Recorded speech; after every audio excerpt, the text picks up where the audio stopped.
கர்த்தருடைய நாமத்துக்கு ஸ்தோத்திரம் உண்டாகட்டும். இந்த எல்ரோய் சேனல பார்க்குற உங்க ஒவ்வொருத்தரையும் கர்த்தருடைய நாமத்தினால வாழ்த்துறேன். இந்த சேனலை பார்க்கறதுக்கு உங்களை வரவேற்கிறேன். ஏசப்பா உங்களை நேசிக்கிறாரு, உங்களை ஆசீர்வதிப்பாரு, உங்க மேல அன்பா இருக்கிறாரு. இதனால உங்களுக்காக ஒரு வேத வசனம் ஆண்டவர் தந்தாரு, உங்க மத்தியில வாசிக்கிறேன். இந்த வருஷம் துவக்கத்துல நம்ம எல்லாரும் வந்திருக்கிறோம். அதனால ஆண்டவர் வார்த்தை தந்தாரு. சங்கீதம் 91 7வது வசனம் உங்க மத்தியில நான் வாசிக்கிறேன். உன் பக்கத்தை 1000 பேரும் உன் வலதுபுறத்தை 10,000 பேரும் விழுந்தாலும் அது உன்னை அணுகாதே அப்படின்னு பாருங்க. உன் பக்கத்தை 1000 பேர் உன் வலதுபுறத்தை 10,000 பேர் விழுந்தாலும் அது உன்னை அணுகாது.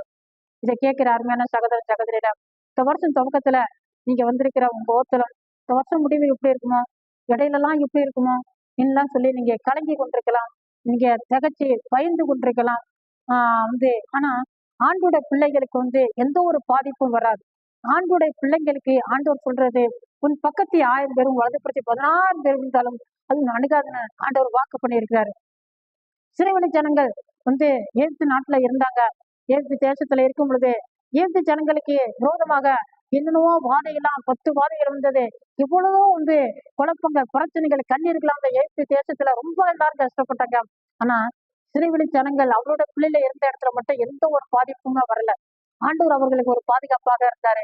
இதை கேட்கிற தேவ ஜனங்களை, தேவ பிள்ளைகளை, இந்த வருஷம் துவக்கத்துல வந்திருக்கிற நீங்க ஒவ்வொருத்தரும் இந்த வருஷம் முடிவு எப்படி இருக்குமோ, ஆண்டோடைய வார்த்தையெல்லாம் இப்ப இருக்குதுன்னு சொல்லி நீங்க கலங்கி கொண்டிருக்கலாம். பரவாயில்ல, நம்ம ஜெபம் பண்ணுவோம். நம்மள எந்த ஒரு பாதிப்பும் வராதபடி ஆண்டவர் பாதுகாப்பாரு.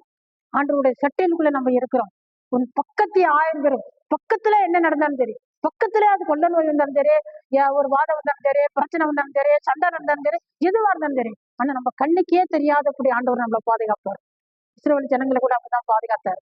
எகிப்து தேசத்துல உங்களையும் என்னையும் அவிதமாக இந்த வருஷத்துல ஆண்டவர் பாதுகாத்துக்கிறாரு. நீங்க பயப்படாதபடி தைரியமா இருக்க, ஜோம் பண்ணுவோம். ஆண்டவர் நம்மளோட இருக்கிறாரு, உங்களோட ஆண்டவர் இருக்கிறாரு, உங்களை பாதுகாப்பாரு. நான் உங்களுக்காக ஜெபிக்கிறேன்.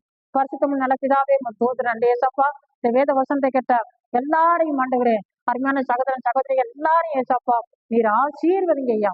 ஆண்டவருடைய பாதுகாப்பு உண்டாகட்டும் ஐயா. ஆண்டவரே மூடி மறைத்துக்கொள்ளும். ஏசு கிறிஸ்து நாம ஜெபிக்கிறோம். பரிசுத்தம் நல்ல பிதாவே.